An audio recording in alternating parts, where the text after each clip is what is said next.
One other name I want to mention is Jim Lawson. Tell us about him. Jim Lawson.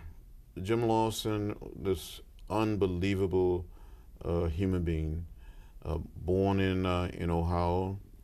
Um, he was a pacifist. He studied Gandhi. He was part of the Methodist student movement.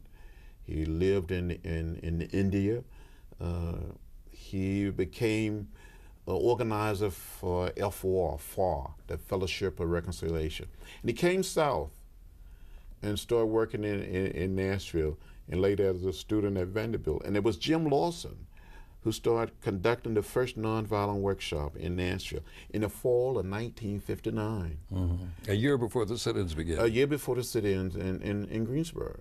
And Jim Lawson, maybe even before the fall, because we had test sit-ins in the fall, in November and December 1959 in Nashville. So long before that time, Jim had been conducting these nonviolent workshops at a little Methodist church near Fisk University campus. And every Tuesday night at 6:30 p.m., a small group of students from the different colleges and universities would meet and listen to Jim Lawson.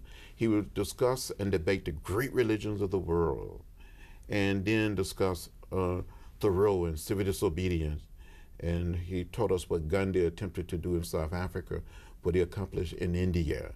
And we started talking about Dr. King. We spent a great deal of time on Thoreau and civil disobedience. And finally, we were eager. We were eager as students, because we had sort of just took all of this in. We were ready to test some of this stuff that he was telling us.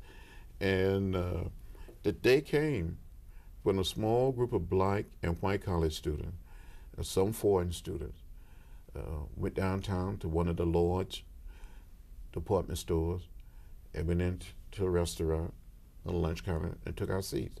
And was to establish the fact that this particular store, that the restaurant and the lunch counter, would refuse to serve us. That's all we wanted to establish. And we were denied service.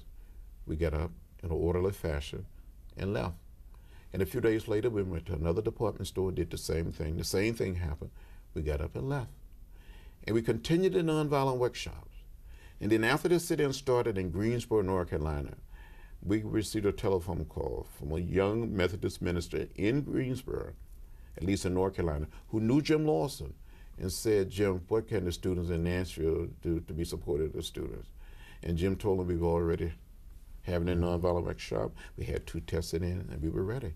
And we started sitting in on a regular basis. You know, it almost sounds magical that Lawson is conducting these sit-ins and these test sit-ins in Nashville, while up in Greensboro, these 4 young men, almost coincidentally, on February 1st, have their sit-in. And that sit-in in Greensboro sends a signal to young black people all over the South that you can do the same kind of thing. It just seems amazing to me that Nashville, Greensboro, these things are happening in isolation to each other. You don't know about each other, and all of a sudden they all come together. It is sort of strange and almost eerie for something like this to happen. I call it a spirit of history. Mm-hmm. Something is moving. Mm-hmm. People have been caught up in something.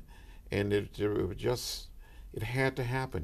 The timing and everything just sort of came together. I think it was some force, some power. It was time. It was time. I tell you one thing, Martin Luther King Jr. was so happy.